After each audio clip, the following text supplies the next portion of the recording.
সম্মানের সাথে ওনাকে আনবো আমরা, এটি আমাদের প্ল্যান। আমরা চাই সে সম্মানী একজন মানুষ, তাকে সম্মানটা দেওয়া।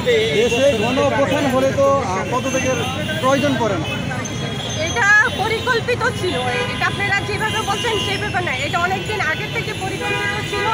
এটা কোনো আমি এটা আপনাদের মতো করে বলবো না, আপনাদের মতো করে চিন্তা আমি করি না বা আমরা করছি না। কেন জানেন, এটা পুরাটাই পরিকল্পিত ছিল, সেই কারণে। আগে গোয়েন্দা সংস্থা ছিল এবং অনেক শক্তিশালী গোয়েন্দা সংস্থা, এই পরিকল্পনাটা তারা আগে জানতে পারলো না।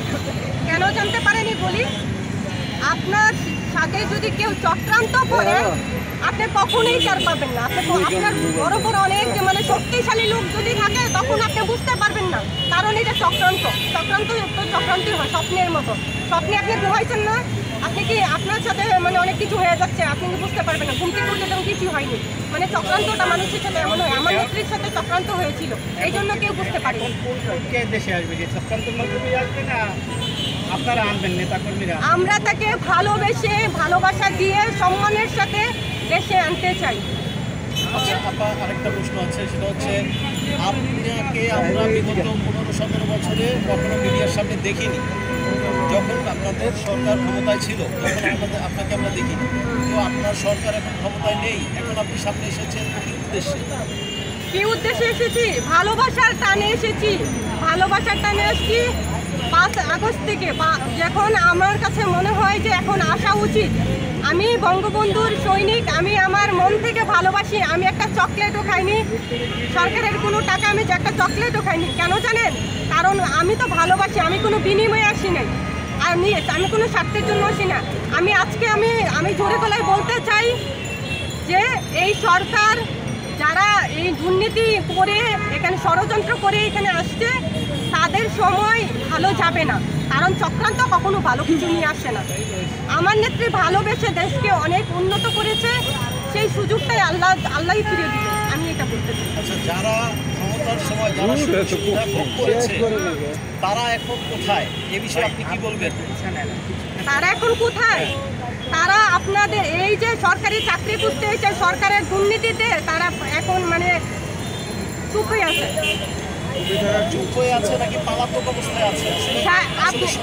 মানে বসায় পিটাইলে যে এরকম ব্যথা, দাঁড়ানোর মধ্যে পিটাইলে একই ব্যথা। আপনারা বলতেছেন পালানো। অসম্মান করে কোনোদিন কাউকে নিয়ে কথা বলবেন না, কারণ কি জানেন, কাউকে ছোট করলে কেউ নিজে বড় হয়ে যায় না। এই যে বলতেছে যে দুর্নীতি করেছে, টেসিস মানে অনেক বাজে বাজে মানে কথা বলছে, তারা অকৃতজ্ঞ। আমি মনে করি যারা অকৃতজ্ঞ তারাই মানে আমার নেত্রীকে নিয়ে বাজে কথা বলবে, যারা মানে অশিক্ষিত মূর্খ তারাই বাজে কথা বলবে, আমি এটাই মনে করি। আরও কিছু বাজে কথা আছে, সেগুলো আমি এখন প্রকাশ করতে চাচ্ছি। ছিল চক্রান্ত,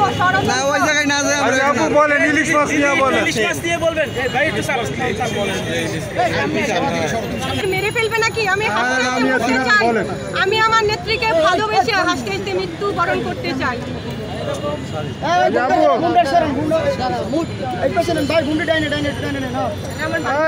রেডি সবাই বলেন।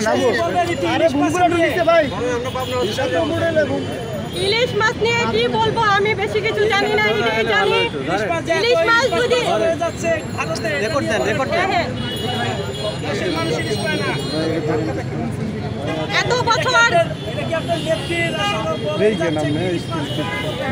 এত বছর ইলিশ মাছ চলে গেছে, বললো দাম বেড়ে গেছে, অনেক দাম। মানে হাসিনা সরকার ইলিশ মাছ ভারতে পাচার করে সম্পর্ক ভালো রাখে, এই জন্য আমরা খেতে পাই না। এই 1.5 মাসে কেউ কি এইখানে যারা আছেন 1.5 মাসের মধ্যে কেউ ইলিশ মাছ খেয়েছেন? সঠিক দামে খাননি। কারণ কি জানেন, এই 1.5 মাসে কিন্তু ইলিশ মাছের দাম কমেনি। এখন এই সরকার কেন ইলিশ মাছ ভারতে পাঠাচ্ছে বলেন? কেন পাঠাচ্ছে? তাদের এত মানে খাতির করার কি দরকার? আমি মনে করি কি জন্য বলেন আপনারা?